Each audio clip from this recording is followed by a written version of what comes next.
I'm going to kick Michael off for this episode. Can't. Do not have the power nor the votes. Yorgos Lanthimos has the power, though. No, he doesn't. He called me yesterday. He said, keep Michael off this you went episode. to high school with Emma Stone, and the director of the film called you. Yeah. Yeah. I'm a very popular guy. Fucking Santa Claus is in my ass right now. Well, you know, when you're the face of a podcast, you know, people call you.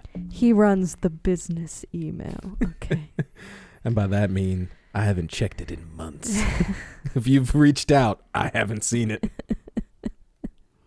In the description of every episode, it says, if you're interested in recommending something, please reach out. That's just to give people Never hope. check it. There's no fucking way I'm checking that.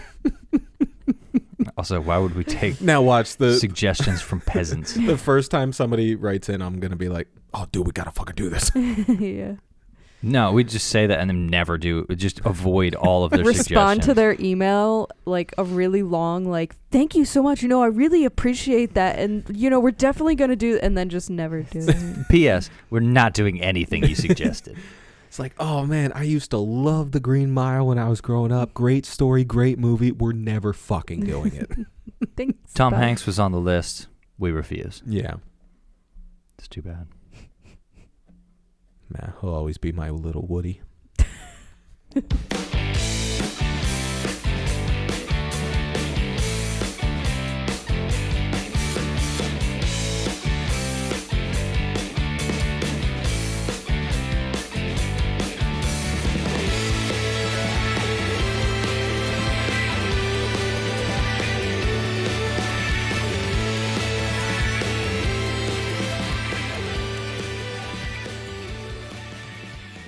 Well, I guess for all of you curious, if you haven't seen it yet, we did Poor Things.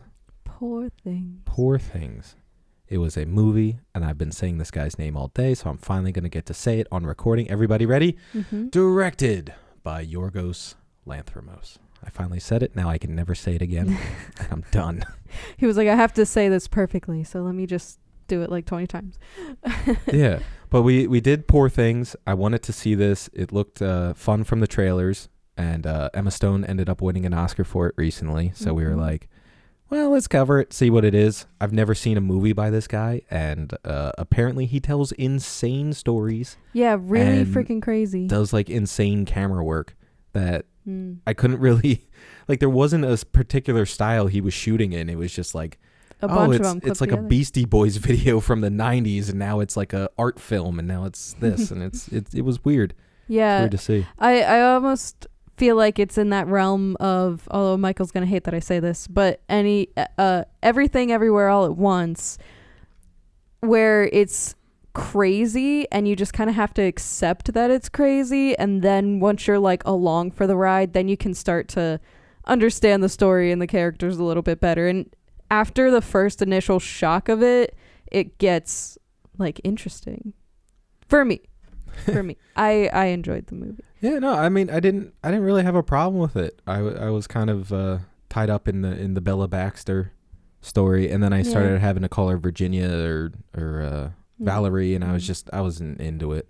That was the last 15 minutes of the movie, Steve. Yeah. Out of the 2.5 hours. There was no Victoria was her new name. It's like no. Well, that's Bella. No, that was her old name. Yeah, that's her changed name. That's her previous brain's name. Yeah, her previous brain.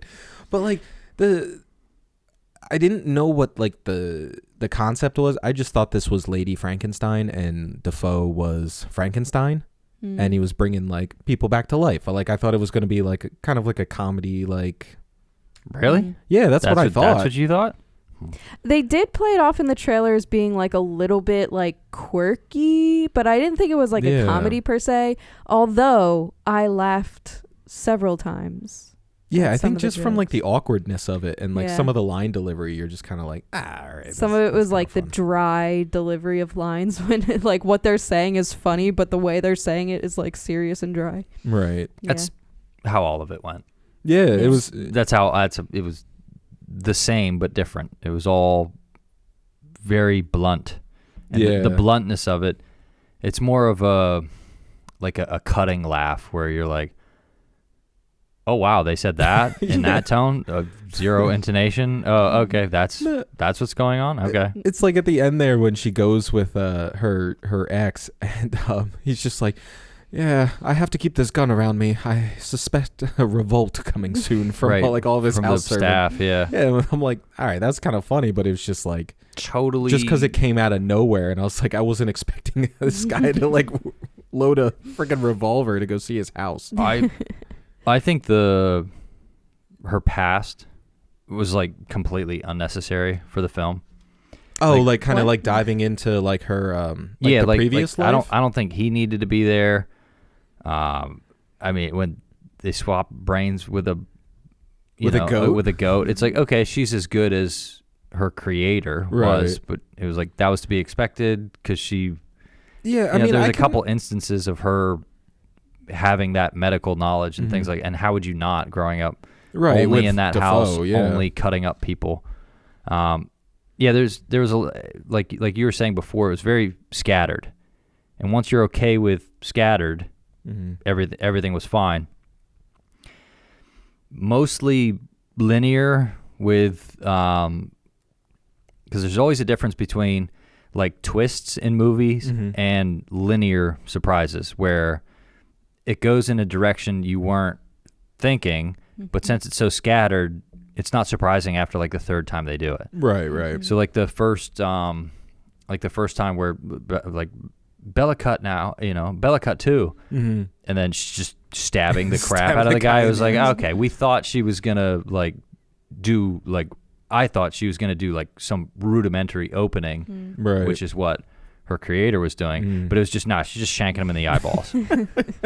Yeah, after playing with his floppiness. Yeah, that was a little weird. It's like, don't play with dead people like that. Yes. Well, and the whole movie is really just about Bella and her learning how to be a human again because baby brain. And then also it's happening accelerated, but she has an adult body. So like her hormones and everything are so different than what it would be for an infant child, which is why I think she progresses so quickly. But yeah, I thought it was a really interesting performance, and I'm sure we will go through all of those little things. Yeah. All those poor things.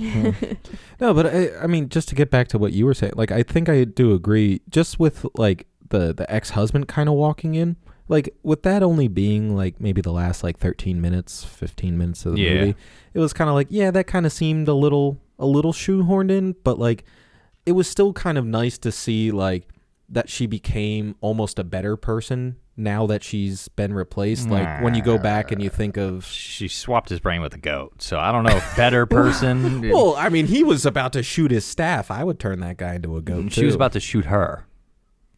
She was about to shoot who? He was about to shoot her. Yeah. And she only shot him in the foot, so I think he got out. Wow. Okay. And she even saved him. But no, so the whole point of that thing happening at the end is what ties up the movie. Without that, like, they would have to write a completely different ending. So no, and like I totally get that, but it just like just to kind of see it from like, Michael's point of view at this point, but like, yeah, it does kind of seem like that was the only part that almost seemed like, all right, quick, throw this in. Well, I mean, just to like, several things were just kind of shoehorned in, like her fiance. It was just like, walk with me after class, and then it's like, you're in the film now. Yeah, like, I felt bad for that guy this whole movie. Well, he was there solely to take abuse. That was it. He was a sponge so that Bella can grow. But like, that was about it. I mean, he also was somebody that she didn't have any experiences with anybody else, so she didn't know if he was even like worth anything. Right. But then she went out and experienced all this stuff, and she came back and she realized that like he's actually kind of just genuinely a good person and isn't trying to take advantage of me. Yeah, I can get along with that. He was the only one outside of Defoe who really supported she does state, she's like, no, this is practical. Yeah. Which is in today's society, there's been a lot of changes in relationships and things like that as society progresses, and now it's like a lot of relationships are solely practical. Like, it is kind of the development of relationships is it starts as all these rushing emotions that you can't control, and then it turns into a practical, this is how we coexist. What the interesting thing about it though is that she is only being practical because she experiences very little emotion because of her condition, we'll call it. So yeah, she was being a little bit more matter of fact about it, but I think that's because of her state of mind and less about relationship stuff. You know, she even said herself, like, she's like, I don't really know what love is. Like, I don't know what that feels like. So how can I say I love you and I want to marry you when I don't know what that feels like? She went through that with Ruffalo trying to explain, you know, because he was emotion personified, and then her original brain's husband was very not evil, but a methodical, controlling general. Right. You know, yeah, so they made him off to be the bad guy, for sure. Well, not necessarily even the bad guy. He was one side of humanity, and Mark Ruffalo was another side of humanity. And then she has a caring parental figure. She has a lover in the first fella. She has the emotional guy in Mark Ruffalo, and her ex is the very logical, methodical, tedious kind of, you know, that side of the brain. So it was like there was each type of influence and that's how we create what we know to be relationships and feelings is, you know, there's a loving figure, there's somebody, you know, a parental figure, pure love from the student to her, pure emotion from Mark Ruffalo, pure logic and controlling and, you know, trying to control the world, chaos, trying to experience the world, trying to love the world, and then a guiding figure. So if you look at the overarching things, he covered his bases with that. And then even the experiences that way. She had very meaningless social interaction. She had very meaningful social interaction. She had very meaningless physical experiences. She had very meaningful physical experiences too. And then she saw the joy in indulgence, and then she saw the sickness that indulgence can bring. Then she saw the good side of humanity in her partner in the brothel, and she saw the bad side of humanity in the poor things in the slum. So it was there was a lot of duality going on, but it was like 4 or 5 different and dueling they just threw her in fates, the middle, and she's just thrust into the middle of it, which kind of allowed us to see how confusing that would have been for her. So that was a good way to tell that kind of story, having both sides of the coin. But I feel like they never really solidified who she became. I think they 100% did. Okay, so I think they didn't, because they showed her going back and forth and back and forth.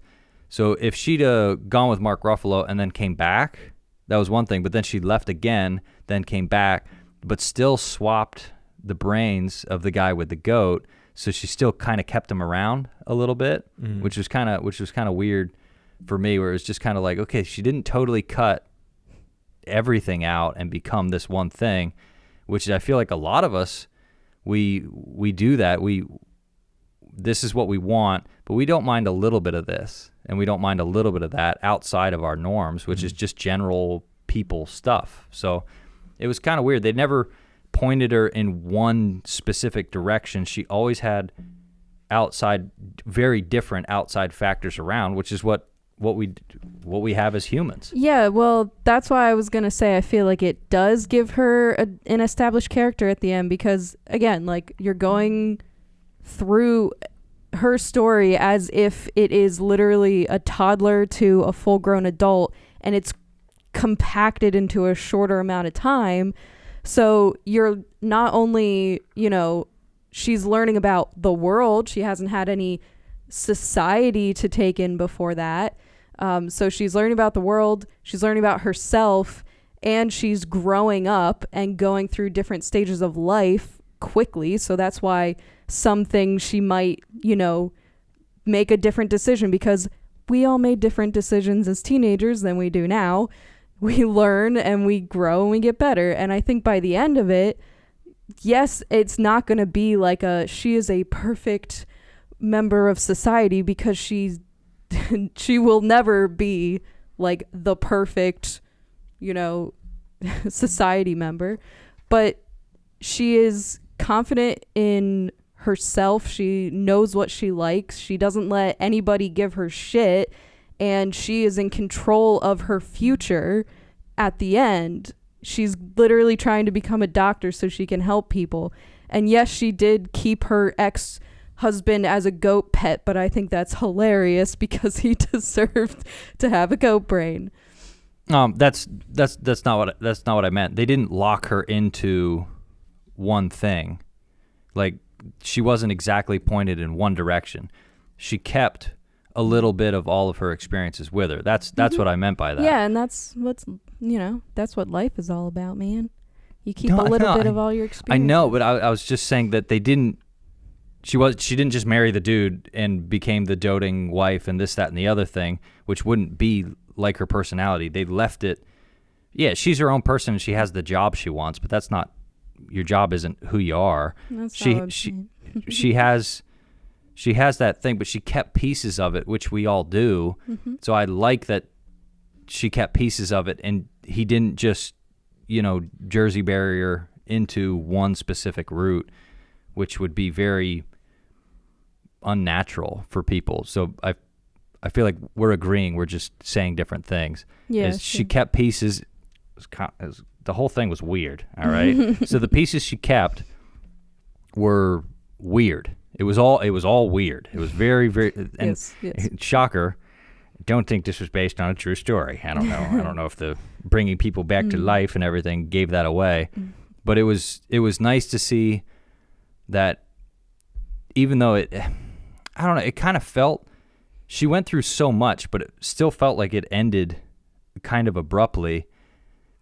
But I think that's because we're so used to movies giving us that 3-minute scene of walking off into the sunset, holding hands with the lover, coming home from the war, fixing the problem.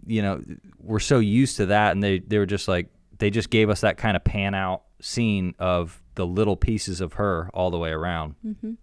If I can get a word in edgewise in this ranting. Yeah. We're not ranting. We're discussing the film, Steve. I almost wish they gave us more of just her at the end, if that makes sense. Like we were kind of talking about, like, bringing that ex back into the picture. If they would have just, like, focused on her as, like, the studious student, and, like, now she learns anatomy, and, like, she's getting ready for tests. So obviously, like, she's been in school. So I'm like, I almost would have preferred just more of her life. The reason why I wouldn't be okay with that is because the whole movie is not cookie cutter, and they're very clearly making it not a typical movie. So I think if they had a perfect tie a bow on it ending, it wouldn't feel appropriate for the movie. I was just saying what I would want. Yeah. Yeah, and she's expressing her opinion on that. Debating that.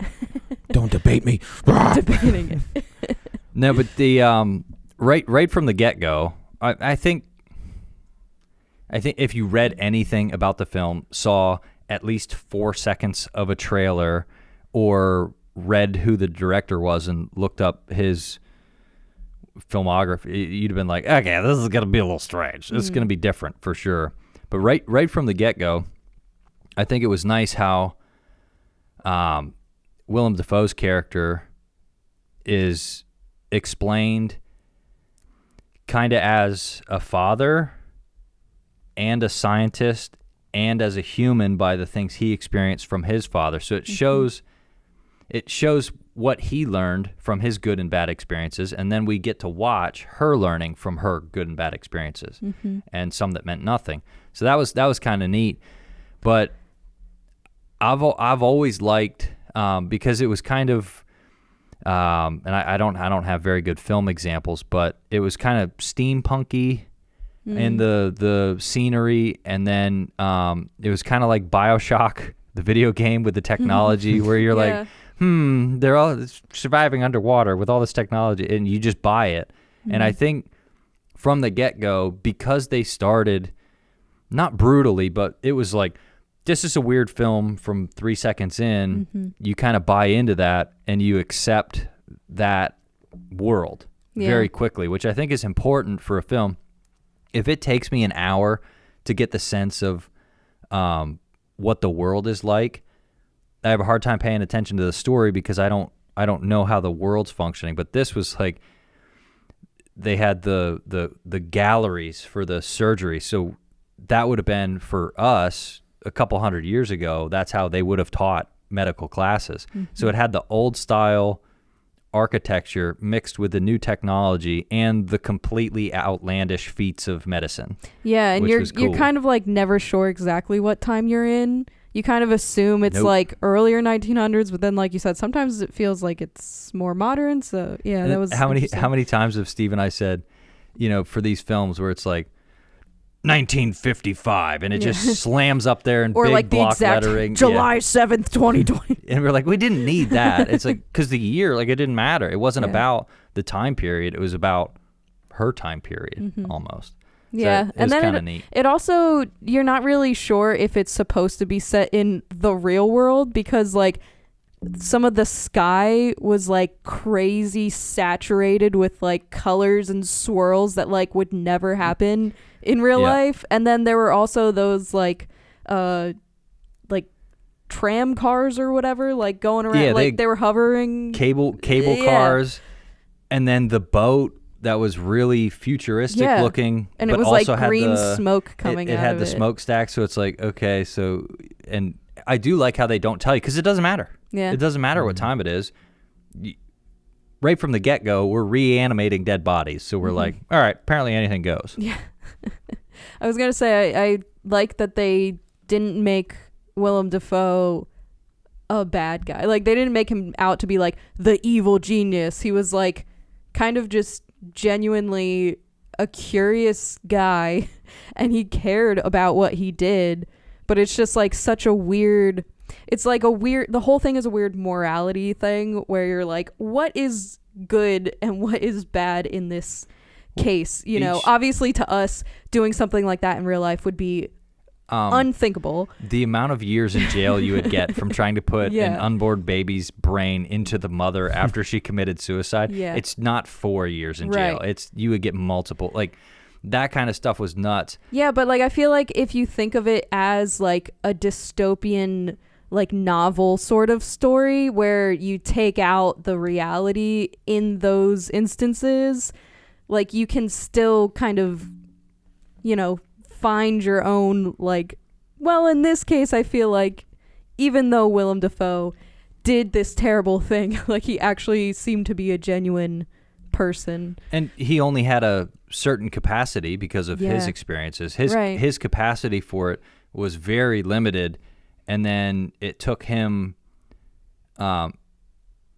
it took her being away for so long and his health declining so fast for him to almost grow just a little bit more, which was neat because he was locked into science. Yeah. Science. Very matter of fact.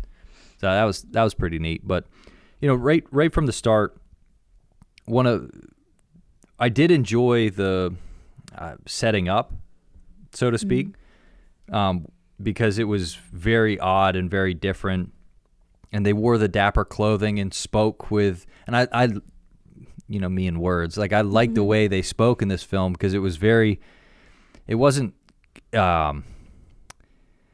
they said a lot and they said it very colorfully, which was kind of neat, but then every character was doing it, and I was like, oh, so this is normal, the way they're talking. So it was kind of like an old-timey using, older verbiage for, things that we can relate to in our time, but it wasn't too much where we're like, I think that was a compliment. I think he was describing something good. You could very clearly follow what they were saying, even when they were using flourishing words,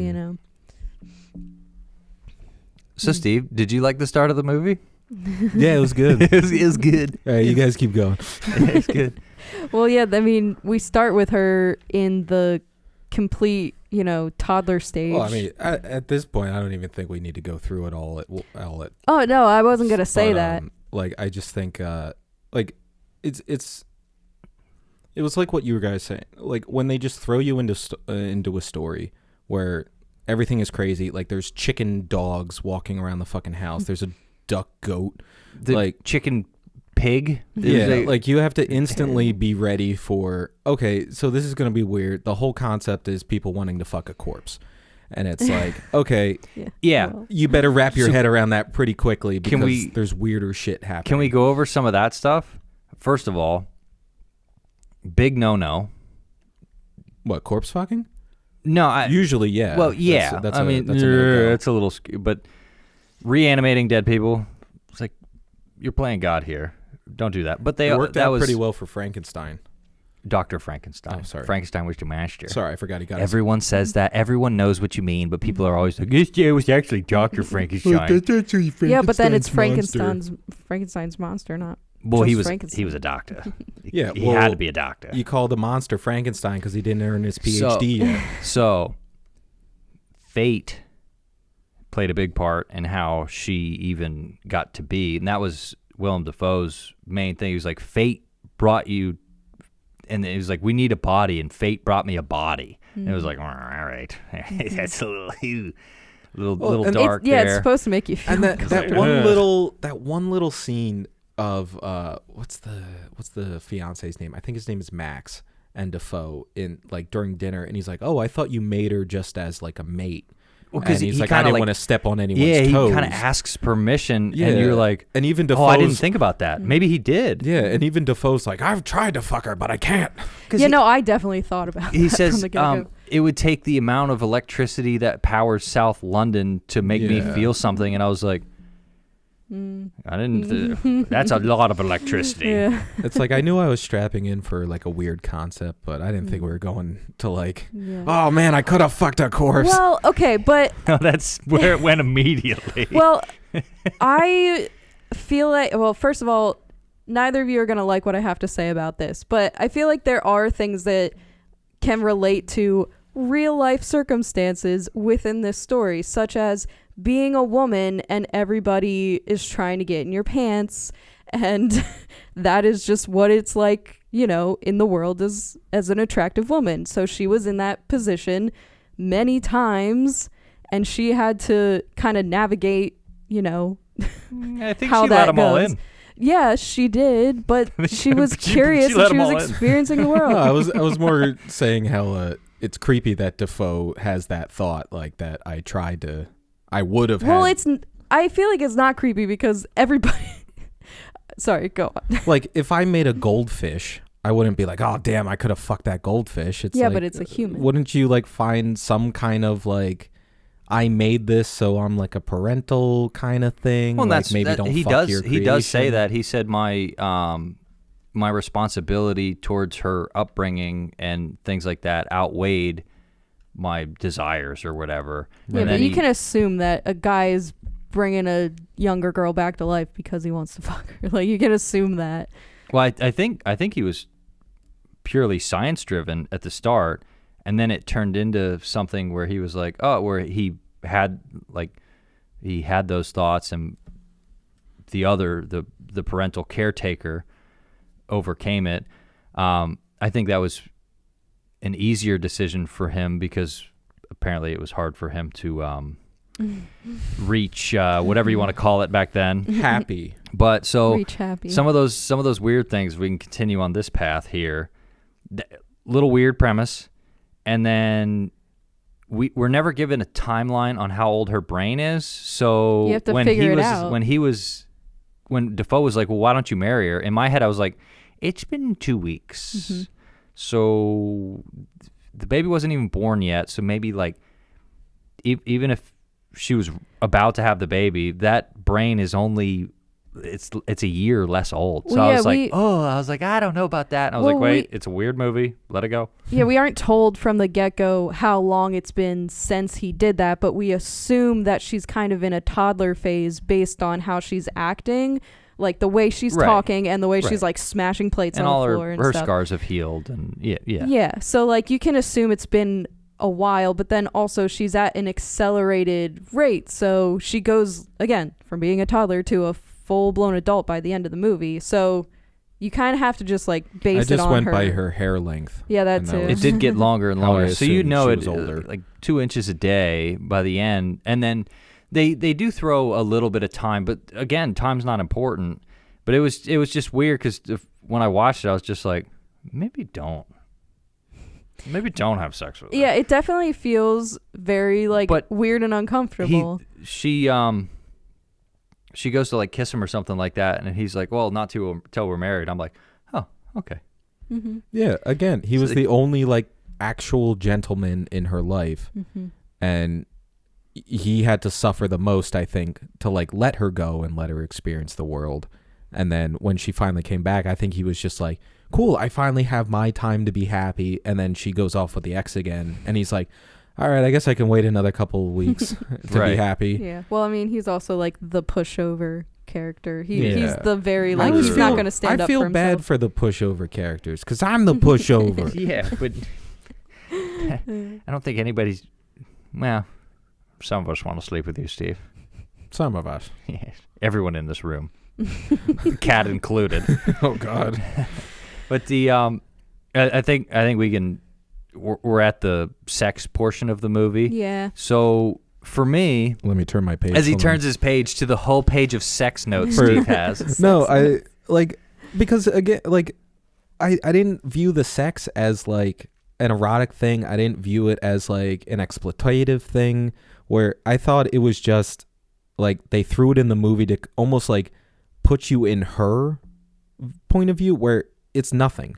Like sex isn't anything to her. It's just this is how I get happy, and Well, this is how she- I figured out. She how to figures it feel out for something. herself, and that's what she Right. calls it. She's like, my hand make me happy. Yeah, so that's why, I mean, again, this movie is insanely sexual. Every 15 minutes she's getting, some other dude is plowing her. But it's not even that, they're showing all that. It's more of her slowly realizing, yeah, instant gratification and instant happiness isn't what's life is going to be.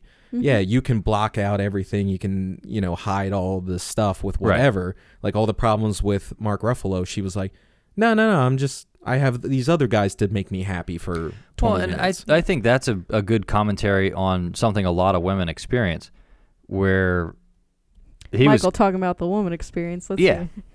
I know a lot about women. Yeah, go for It's it. great. Becomes instantly attached to the point of madness, Mhm. Mhm. and it shows that. And I'm pretty sure every woman has experienced some guy's relentless pursuit where it was fun for a time, but when she wanted it to be over, he had to decide when it was over, Mhm. and he never really decided it was over. Right. But they show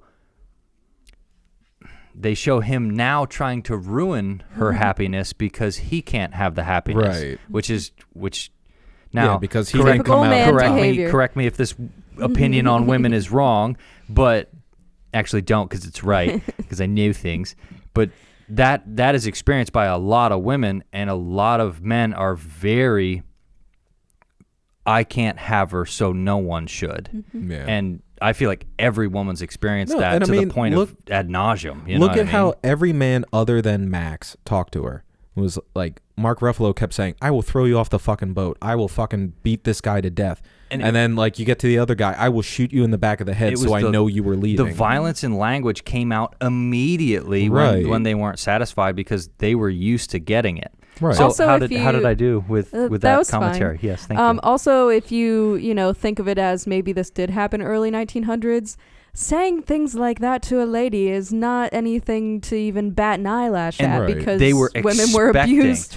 back They were then. expecting do what you're told. Yes, and Every other woman that they've said that, or they haven't even had to say that to the other women because they just did what they were told and Right. never challenged anyone. Where she doesn't know she's not supposed. Society says she's not supposed to challenge the men, but she isn't told that. Right. Well, I think it's also interesting commentary on, like, if you do think of it as society in the early 1900s and how she didn't have any knowledge of society at all. So everything that she's learning and everything that she's deciding to be right is just her own opinion on it.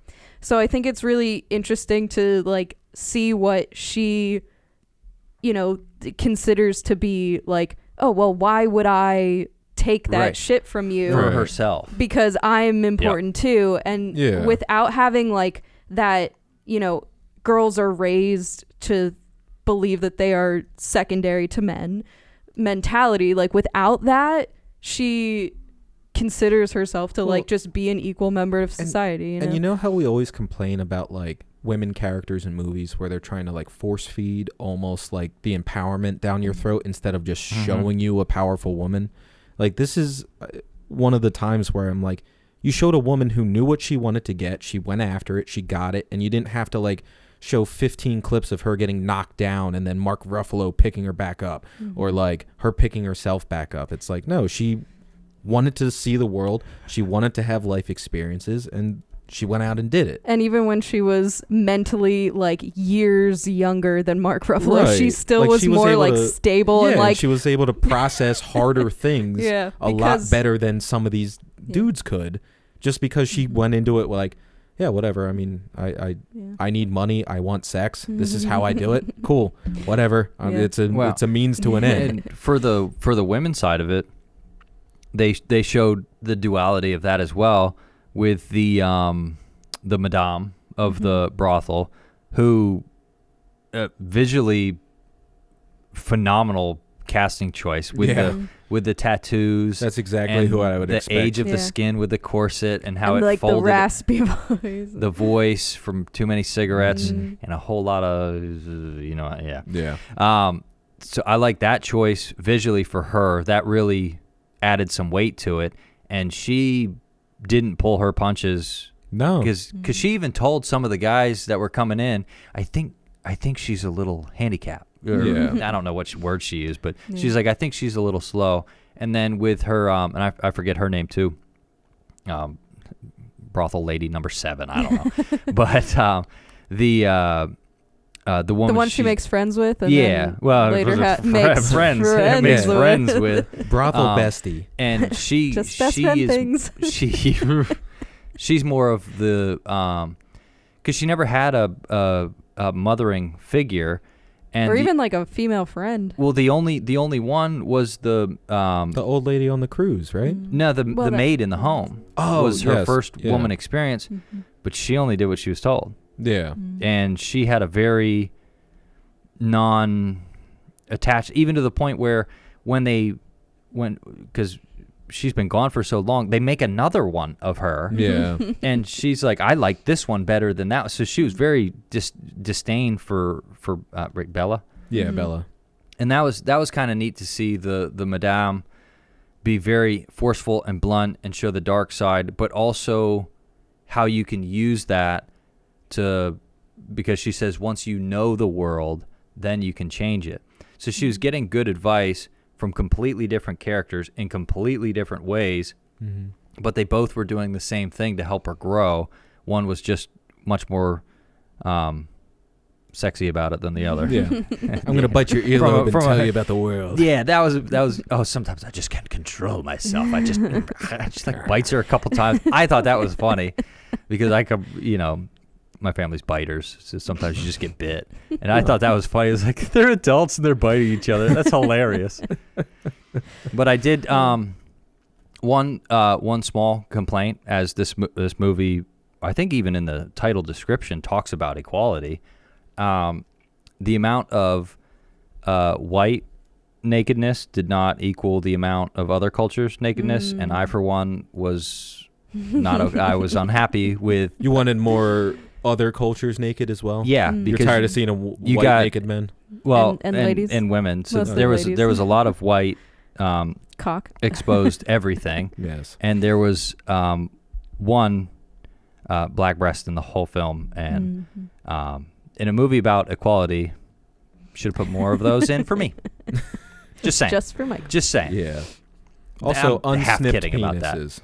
That's all we got to see. I want to see some stiff didn't ones. actually Let's go. didn't actually focus that hard on. Oh, him. I was there for you. Don't even worry. If you're learning about some things and going through some things, Steve. No, it's like when here. we saw that play. We're here for you. I was trying to solely focus on seeing. All right, the we're not cock. talking about the play. No, that's weird. But But to continue with that, a lot of gratuitous sex and nudity to the point where I was like, gee whiz, is everybody just going to be naked the whole rest of the film? And they were. It was like 50 minutes of just naked people. And I honestly think that was part of it. They showed you so much of it that even you as the viewer was like, all right, enough. I've seen enough. And like, that's what Bella is feeling. Yeah. Like when it gets to that last scene of her like tied to the fucking rafters and You the can guy's see just it in humping her her eyes. legs, she's just like, all right. This isn't even doing anything for me anymore. Like, let's just get this over with. Yeah. And like, And if that's how if you act as the audience. If you noticed, it started out as sex and slowly moved away from sex to more of a fetish, because there was the father that brought in the two sons Yes. for a teaching moment. Yeah. That's And odd. it looked like she had fun with that, where she was like, and if it's taking too long, a finger here in the or a little arse. choking, Yeah. and it'll get them to finish sooner. So it's like she was having a little bit of fun, but the next couple with the guy doing the crab thing, and he seemed to get off with her hair to his nose. I don't know if he was chewing on it, smelling on it, whatever he was doing. The subtitle said chewing, so he was. He Yeah. was Oh, you put munching subtitles down. on for that? Ooh, I don't think I needed to read it. There was no sound effects, but just what he was doing. And then with the leg thing, it was like, okay, so she experienced. Even though she's in a brothel and experiences very different things, a more normal sexual experience, and then it went past the normal sexual experience, and she was like, okay, that's enough. Yeah. Because she did everything for the first time till it became normal, then past it. She did that with the little souffle cakes, and Mark Ruffalo's like, no, you only need one. And then he takes a nap and she leaves, and she ate too many and chucked. Then with the drinking, she drank the way first too one, much. the first one you saw, she was like, this isn't good. Then she tried it again. Then she tried it again, and she was like, wow, and then the next scene is her passed out in the elevator. Yeah. And then with everything was that way.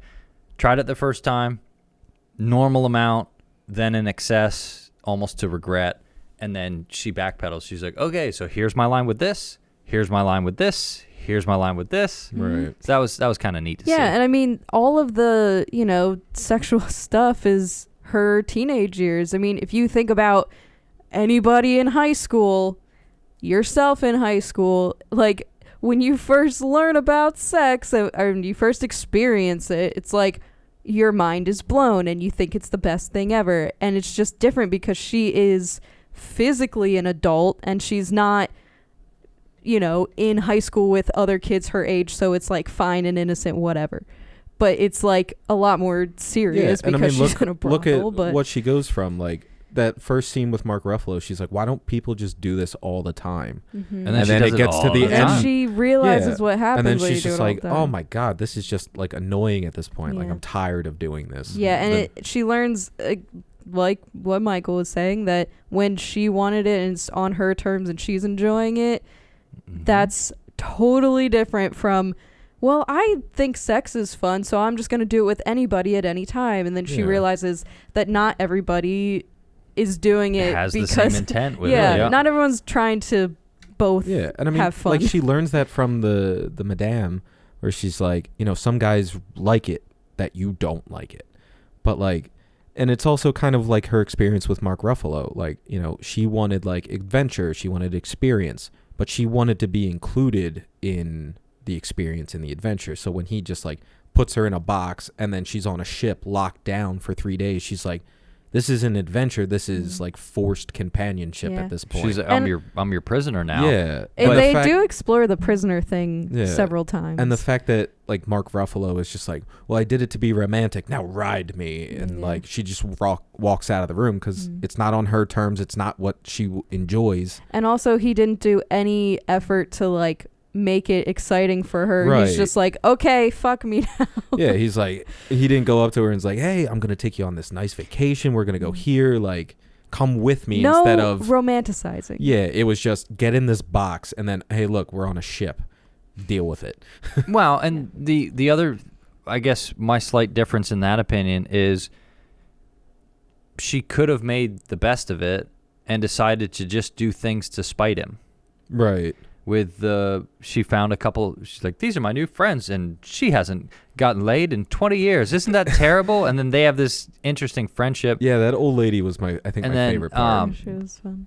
I don't remember his name, but the fella she was with, her companion, had a different set of insights, and he even admits later on, no, I showed you all of the poor things to hurt you because I couldn't stand your like ignorant bliss of everything. You needed to be shown this, and he apologized for it.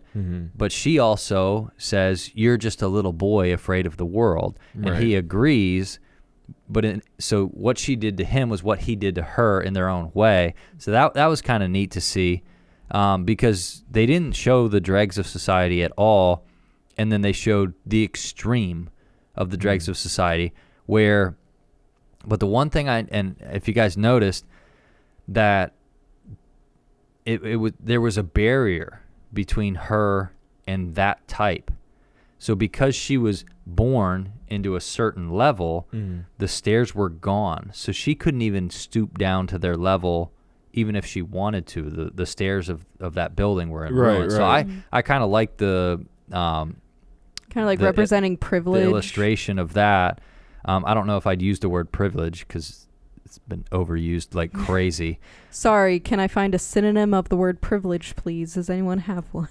Yeah, well, Having, it's just I don't know. there's haves and have-nots Right. in every society, everywhere. That's just how it works. If someone has a lot, someone has a little. That's just how it works. But I liked the physical barrier he put in between her and that's even with the amount of money Willem Dafoe put in her dress. It was kind of the thing that you will never be able to be without because of where you're from. And that I kind of liked how they did that. It's like you can't get there even if you wanted to. And then the people that were saying they were going to help, the two the boatsmen there, they took from her.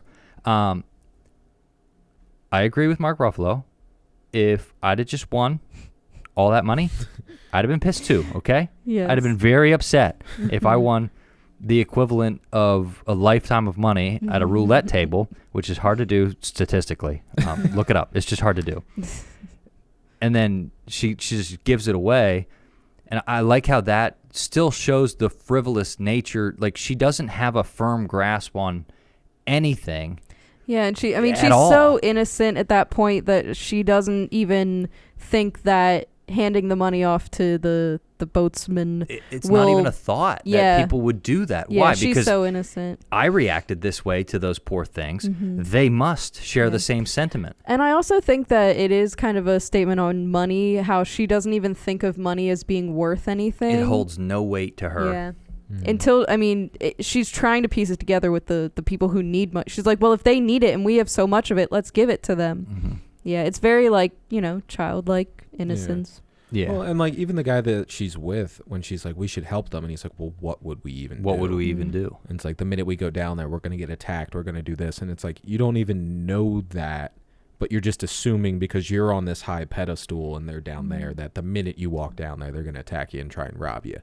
Instead of just being like, hey, well, we could give it a shot. Right. We could try. Yeah, I was like, what's the worst that could happen? We get robbed and we get tied up and then we get beaten. Whatever. Who cares?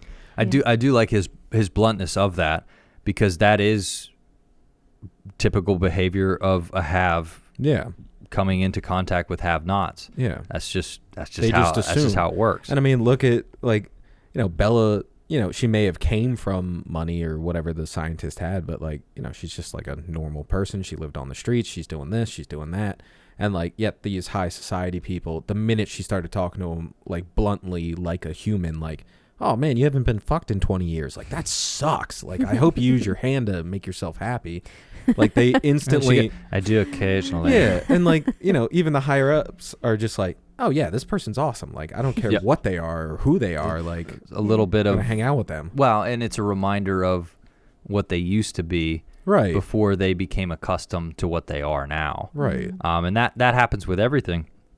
And you see that a lot in our society, where you get to a certain level with either fame or fortune, where you're not surrounded by regular people anymore. You're completely cut off. And then that's why the serious haves of this world, whenever they talk, put out a statement, it feels so disconnected because they're so disconnected. Right. And they showed a good bit of that, especially when they explain something to Bella and just expect it to just sink in immediately, but she always needed proof. Right. So they were surprised, because he physically had to restrain her because she would have fallen right off those steps, because she just blinded herself towards her goals but wasn't grounded in reality. He had to physically restrain her. Right. And that kind of shocked him a little bit. Was like, are you so blind? And that helps them understand her. But it was nice how there was only 1.5, because they switched his brain with a goat. There was only a 1.5 outside character. So from all of those experiences, she only took the woman from the brothel and the ex, which was kind of spitefulness, but whatever, it was funny. Yeah. He's got a goat brain now. That's the only thing she brought back with her to her home. Right. And it is kind of neat that she didn't stay anywhere. She went back to what was comfortable, which is what we all would do. Right. Yeah. Is if we are this person with these things, sure, we can go experience the world, but there's always a homecoming sort. Yeah, there's always a place you feel most comfortable. Yep. Yeah. And it is not among the poor things. Well, it's with your goat fiance and your current actual fiance and your lovely brothel bestie. Hey, she was making an experiment out of Mr. Goat Man. Yeah. Right. She had to do some science. Well, and I mean, she turned the whole brothel thing into an experiment. She's like, no, all right, well, here's the experiment. We have nothing. How are we going to survive? And instantly she's just like, cool, I'll get a job. Mark Ruffalo just gave up on life. Yeah, he just started crying. Complaining on the bench. But she's like, no, I'll get us a hotel. Yeah, You've had money this whole time? Yeah. And it's also kind of like, when you take emotions out of the equation and you take like your own selfishness out of the equation, like you can go on and do shit if you just don't sit and wallow, Right. And it's like Mark Ruffalo, as soon as he found out she had money, he's like, oh, you're a selfish bitch. And she's like, no, I'm not. Like, she's like, well, I had it here if we really needed it. We didn't really need it. I mean, which is true. I mean, she almost fucking died and trying to help people out of selflessness, not selfishness. He's not used to having nothing, so the moment he has nothing, it's an emergency. Where to her, it was like, it's like, cool. I don't know what is an emergency, so nothing's an emergency, right? Until she sees him acting like a baby. I just look, people will pay me for their cock inside me. All right, I'll do that. Just the fucking bluntness of how they talk about it is great. It was pretty, and like I said before, the sex and nudity can be done tastefully and artfully. That was not. It was fine.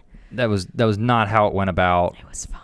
And that was not how it went about in this movie at all. It was very in your face, and whatever. It's not my thing. I don't need to see that in my films. That's not why I go to the movies. That's why I watch slasher films from the 80s, but not these type of movies. But it was interesting that it did teach her a lesson. Did they spend quite a bit of time on it? Yeah. Could they have spent less time with the sex stuff and maybe fit in a couple more life experiences? But they hit the major ones. A caretaker, good experiences, bad experiences, traveling, having money, not having money, being happy, being sad, being angry. So they went through the basics of it, so you can't fault them on that. But the one thing that we didn't really get into that I really liked was I knew it was going to be shot very differently. And because I think I think I was talking to you, Steve, about it, where I was like, they're going to be having a regular conversation. The camera's going to be here, then it's going to be here, then it's going to be here, and then throw in fisheye lenses. A lot of fisheye. Yeah, it was a lot. That's kind of cool. But I did like how different that was. Yeah, I liked when they were like walking through the one like street and all, because they had the fisheye lens, the buildings are like warping on the edges. Yeah. And, and like even Danielle was saying, like especially when they were on the boat, it's like they purposely made things CGI to make the elements look more fantastical. 100%. And like it almost reminded me, what was that movie we watched? It was like the Budapest Hotel or something. Yeah, that's literally the movie. Yeah, it reminded me of that, where it was like the scenery was so like fantastical. It was almost out of like a storybook. Contrast of colors, the brightness of things. Where like no hallways are that bright. And like the environments and the sky and like the water, everything looked like dialed up. And I think obviously they did that purposely so that it would feel like a not real that's what world. I'm saying. Yeah. Well, I think they did that because it makes us notice things we wouldn't notice in movies. Right. Where because the colors were so vibrant and there was sharp edges and the skylines and things like that, it kind of made us look around the screen. Yeah. And we've been living on this planet the whole time we've been living on this planet, and how many times do you drive and we see buildings and people and pay it no mind. Right. This was kind of neat where the different camera angles, and it was never, sometimes when they'd switch frames, the center of frame wouldn't be in the same place, so it would force you to look over. Right. But when it changes immediately, you're looking at something, and sometimes I would catch myself where they switch an angle, and the center of frame is not in the center, but I'm looking here, and then I go, hey, what's that? And then look away from the meat and potatoes of the scene, and then go, oh, gee whiz, those clouds are kind of crazy. That building's shaped weird. That kind of thing. I do think they also were trying to be like, she sees the world differently, and we're kind of seeing it through her eyes, through like this innocence. That was the first time she'd ever been outside of that house, so everything should be vibrant and new. Right, and it's like Danielle pointed out when we were watching it, like the beginning of the movie starts out in black and white. And then the minute she starts getting some world experiences, then color starts getting thrown in every now and then. And then once she's actually out in the world, everything is color. Actually, it starts off, I think, when it switches to color, like very vibrant.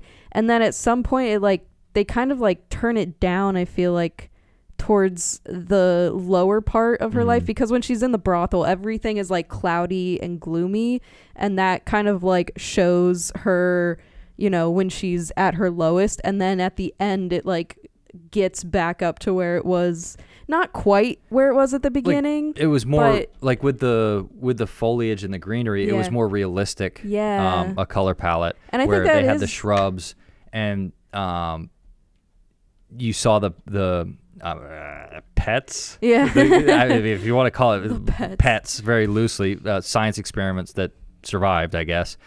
But then we got to see color in them too, because they were part of her home, what she was comfortable with, and it kind of it wasn't as shocking anymore because she kind of settled into who she is and what she wants, and she surrounded herself with things that she wanted, and some for amusement, like the ex's brain swap with the goat type thing.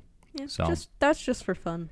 Yeah, it was definitely strange film. Roller coaster. I wasn't. I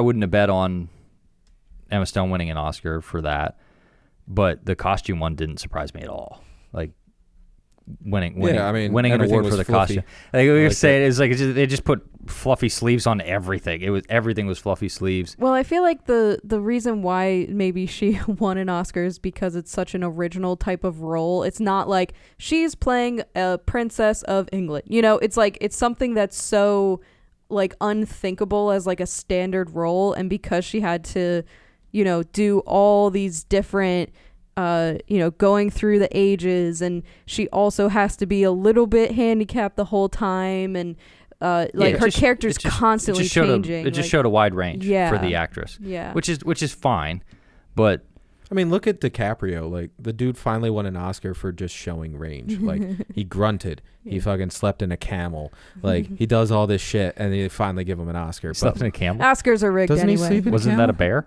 Oh, yeah, he sleeps in a bear. Sorry. I don't think I thought it there's was a camel. camels in like the Northwest Territory tundra, but it would have been funny.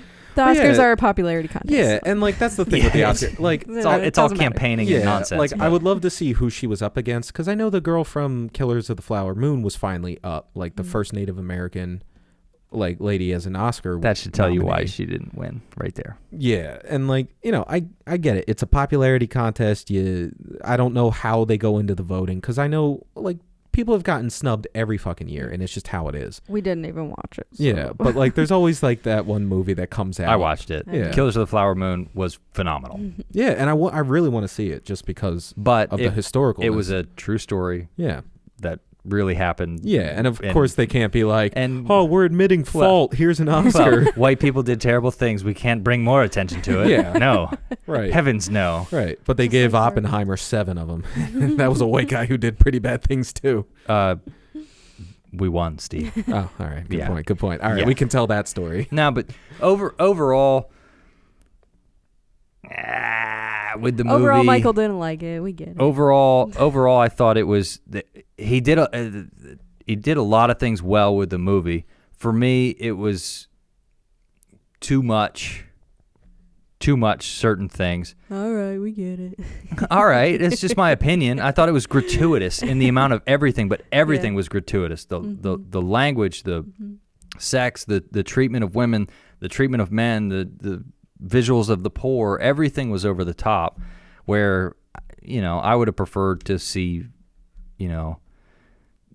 maybe something a little different instead of 50 minutes of people being naked, but whatever. Well, not my cup of tea. I did enjoy it, and I think I really mostly liked the character arc because even in the beginning, I was very weirded out by Bella's character, and by the end, I ended up really rooting for her, and I really like how they showed the growth in her character. I think it was very intriguing the whole time, and yeah, I didn't mind the gratuitousness of anything because I feel like it made it feel like, the extreme emotions of life, and they're really showing all of those things. It wasn't unrealistic. Well, I'm just saying I enjoyed it, even though you didn't enjoy it. That's what I enjoyed about it. So that's all. Okay. I was just saying it wasn't unrealistic.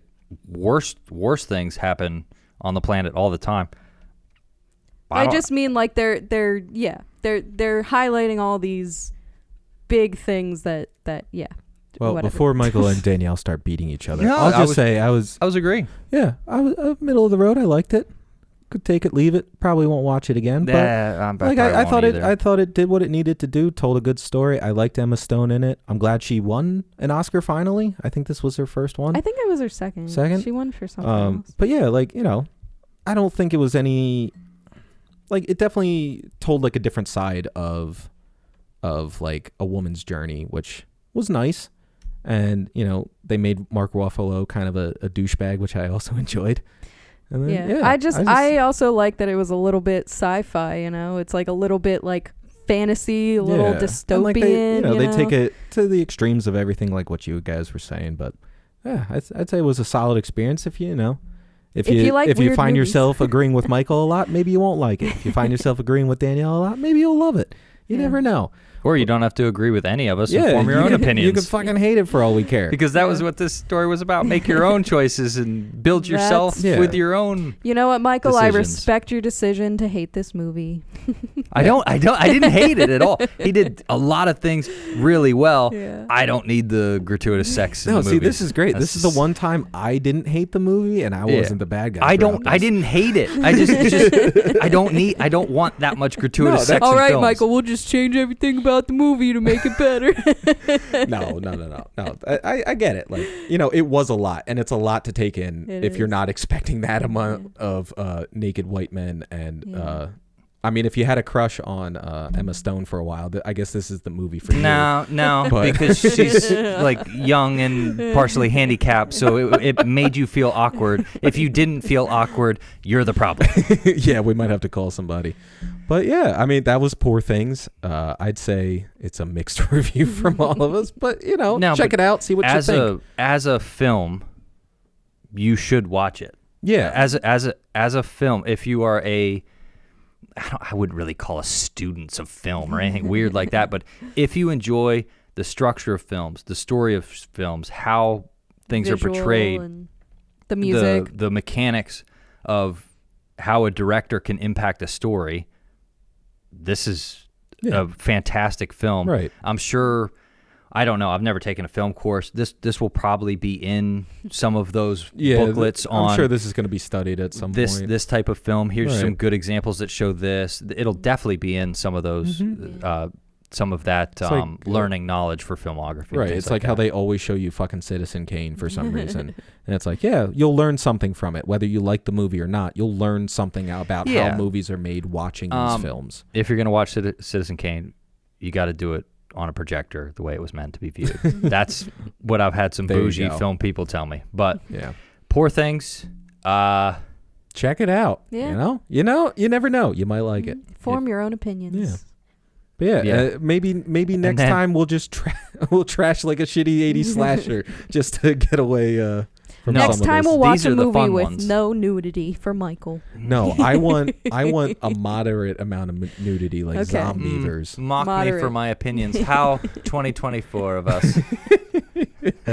Anyway, we'll catch you guys next time, and maybe we'll be a little bit of richer things next time.